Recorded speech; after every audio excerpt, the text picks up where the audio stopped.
Hello viewers, this is সারা বিল্লা। আজকে আমি আপনাদের কিছু আপডেট দিব কেনেডিয়ান ইমিগ্রেশন সংক্রান্ত, যেটা কিনা মাস্টার্স এবং পিএইচডি প্রোগ্রামের স্টুডেন্টদেরকে অনেক বেশি হেল্প করবে। প্রথম যেই আপডেটটা হচ্ছে জানুয়ারি মাসের 1 তারিখ থেকে 2026 এই সময় থেকে মাস্টার্স এবং পিএইচডি প্রোগ্রামে যারা অ্যাপ্লাই করবেন তাদের কোনো ধরনের ক্যাপ থাকবে না।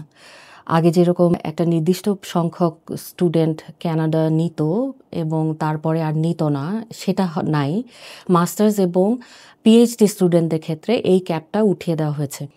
নাম্বার 2 হচ্ছে অ্যাপ্লিকেশন আপনারা যখনই করবেন তখন সেই অ্যাপ্লিকেশন প্রসেসটা অনেক বেশি ফাস্ট করা হয়েছে। পিএএল বা টিএএল, প্রভিন্সিয়াল ও টেরিটোরিয়াল অ্যাটেস্টেশন লেটার যেটা দরকার থাকতো, সেটা এখন থেকে আর মাস্টার্স বা পিএইচডি প্রোগ্রামের জন্য দিতে হবে না। এতে যেটা হবে, প্রসেসিং অনেক ফাস্ট হবে।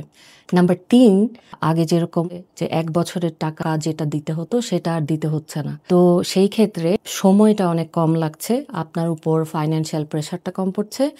আর পিএইচডি স্টুডেন্টদের জন্য একটা স্পেশাল আপডেট, সেটা হচ্ছে যেই সমস্ত পিএইচডি স্টুডেন্টরা কানাডার বাইরে থেকে অ্যাপ্লাই করবেন অনলাইনে, তাদের প্রসেসিং মাত্র 2 সপ্তাহের মধ্যে প্রসেস করা হবে।